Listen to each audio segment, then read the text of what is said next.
Yo, stop what you're doing real quick. Go ahead and hit that like button. I appreciate it. Subscribe too. Once upon a time, there was this kid with big dreams. He dreamed of taking over the world. One of his biggest dreams was to be on television. He wanted to be just like everyone that he saw. He wanted everyone to look up to him. He wanted everyone to admire him. So he envisioned himself in every situation, every show. I'm here to tell you today, if you're just like that kid, keep dreaming. Dream big, because you truly never know. One day, you could be that person that's on television. Keep dreaming. This is Not Your Average Success Story, Season 5.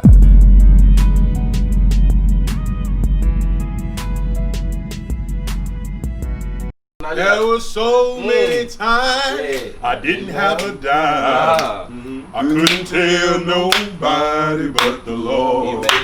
He made my burden light, made my pathway bright. He's mine, all in all. Well, you can press me down, my Lord God will pick me up. He stands by me when my going gets rough, and I've got Jesus, hey, and that's enough. Well, he raised me, that's enough, and he saved me, that's enough, and he brought me, that's enough. My God taught me, he's my shepherd, that's enough. He's my guide, that's enough. Oh, I can feel him walking right by my side. You can talk about me, turn your back on me. The Lord's got his arms wrapped all around me, 'cause I've got Jesus, hey, and that's enough. See, the funny thing is, what? I didn't send you to church. I took you to church. Okay. Hey, come on, hold on, give me one more. You know, there are people who won't give you a nickel out of their pocket, who won't give you a sandwich from their refrigerator. And this kid is talking about allowing himself to be surgically altered to help save my life. And I love my baby. The fact that he even, look, when I first got sick, I went to the emergency room. I didn't even know what was going on. And they put me in the hospital. And they rushed me from the hospital here to about 30, 40 miles down the road to Hattiesburg. And I didn't even know, I was down there hallucinating and all sorts of stuff because the toxins had built up in my blood.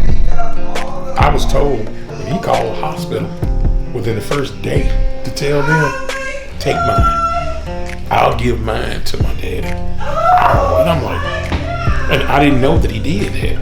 That he was calling the hospital saying, get mine, get mine. And I guess he didn't know it was a process that would take over a year, for them to save me first before they could do anything different. But the fact that at 25 years old, that he would actually care enough to even consider it, let alone do it. Wow. I raised a man. And even if he didn't do it, the fact that he wanted to do it, it's just astounding to me that he would just be willing. I can't really put it into words, man.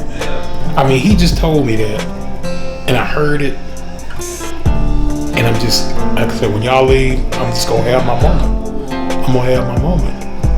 Because, there was a point, and I didn't tell him, there was a point when I was in the hospital, when they initially put me in, they put an emergency catheter in my throat and ran it to my heart.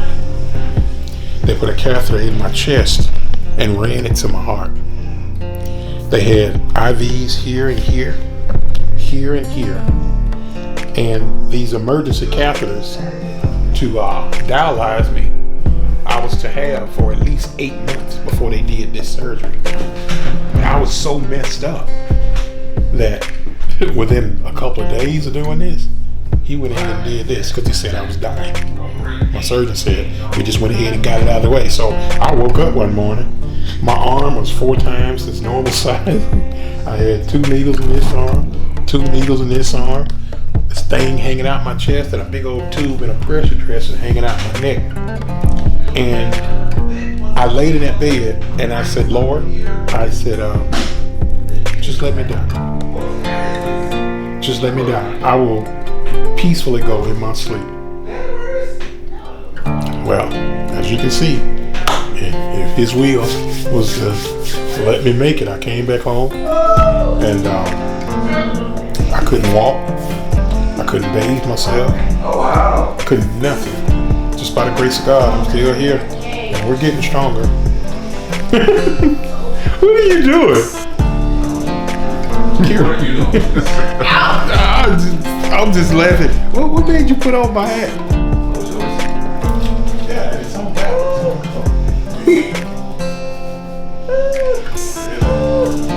Daddy, you know how you always have to make sure to cut the hair in the back of your head. He has hair off his neck. Don't do that. Don't do that. Don't do that.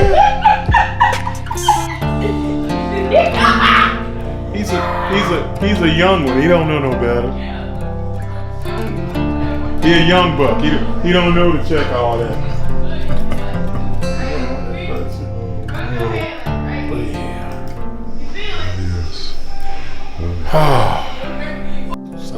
I will and forever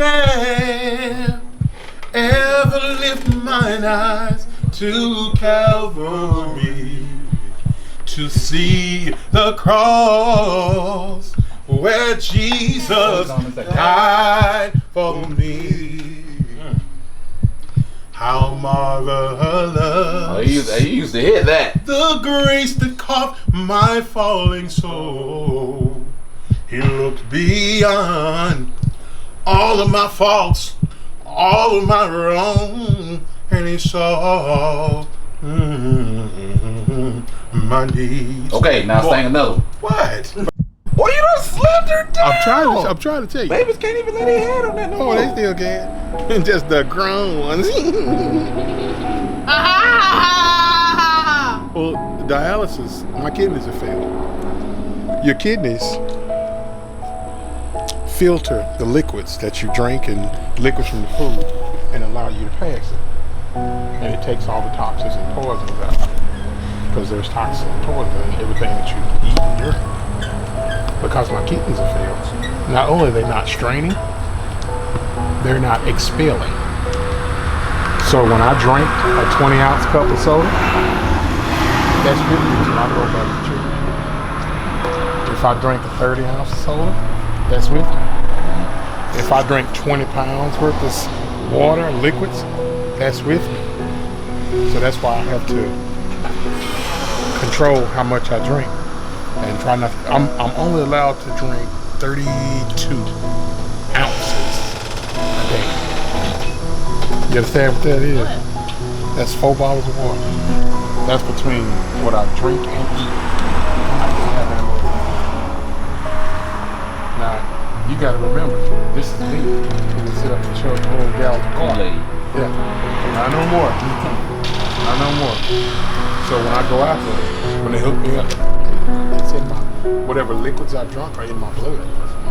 So when they put these needles in my arm, it pulls all my blood out and it separates the blood from the liquids. And depending on how much I drink, they can take off so much. I've got a limit to the amount that they can pull because if you pull too much, my whole body will cramp. Or my blood pressure will drop. In a number of things. But when men don't believe in you, you'll understand all about it and he'll say, well done. Get it there. Oh, when I come down here to the end of my journey, weary of life, weary of life, the battle is fought and the victory won, carrying us down, carrying us down. cross of redemption. He'll understand. He'll understand. All Start he raining. Say, well done. But if you try and you fail in your trying, and sore and scars from the work you begun, take up your cross or run quickly. Man, this memories right here, dude. It's so crazy. Every Sunday. Every fourth Sunday. He'll understand and he'll say, well done. Woo. Oh, when I come down here to the end of my journey, weary of life, The battle is fought and the victory's won. carrying a staff, Carrying a stand. oh, and the cross, Cross of redemption. he'll understand, He'll understand. he'll understand, He'll understand. he'll understand. He'll understand. Hey, hey, hey, yeah, He'll understand. Jesus understand. He'll understand. Jesus understand. My Heavenly Father. He'll understand. Jesus understand. You gotta- know you gotta hit it, He'll dude. understand. Jesus understand. Jesus will understand. He'll understand. My God will understand. He'll understand. The Master will understand. He'll understand. Hey, hey, hey, yeah. He'll understand. Jesus understand. Heavenly He'll Father. understand. Hey, Jesus understand. He'll understand. He'll understand. Jesus understand. All of my sins. He'll understand. Jesus understand. My God will understand. He'll understand. My Father will understand. He'll understand. My family understand. He'll understand. Hey, hey, yeah. Hey, really? Hey, Hey, y'all Daddy did. listening. And Daddy did used to randomly just throw those in there. Hey, yeah. We thought we was done. This Real, hey, started for- back. for- Hey, let me tell you something. My grandfather told me a long time ago, when you sing it till you feel it. Working with kids and stuff for the better part of 18, 19 years. Youth football. We were part of the disciplinary committee for the Laurel School District. What I mean by that, we didn't have a job. The teachers would call us when the kids would cut up, and we would go to school and get them. And so we met a lot of kids through that, got them all to play ball, try to give them something to do, because it's not a whole lot here, but to keep them interested, keep them focused through sports. And I was actually blessed to coach both of my sons. And up until when I got sick, I was the commissioner of the youth league here, but we still work. We've got 10 teams with 2 different age groups per team, so basically 20 teams, scheduling ball games, football. And it's just funny watching him do some of the stuff that I used to do with other people's children, and now he's doing it. I tried to get him to come back here. He had an opportunity to possibly coach here at the high school and do some of the same stuff that he's doing, but he loves Omaha. Can't get him back, and that's fine. I want him to enjoy himself. But what drew him to Omaha? He went to school in Midland, and I don't know if he knew somebody in Omaha. He was always talking about how he was making little trips, maybe going to the movies or doing something there. And the next thing I know, hey Dad, I live in Omaha. I'm like, okay. So, but as long as he's doing well, and I love the fact that he's working with kids, because I always told him, whatever you decide to do, as long as it's something that you enjoy doing and it makes money, then you never work a day in your life by doing the things that you enjoy. So, but he seems to be enjoying himself. Like I said, I love to see him every day, him hanging around, being goofy. But I'm proud of the man that he has become and is still becoming, and we just look forward to his growth.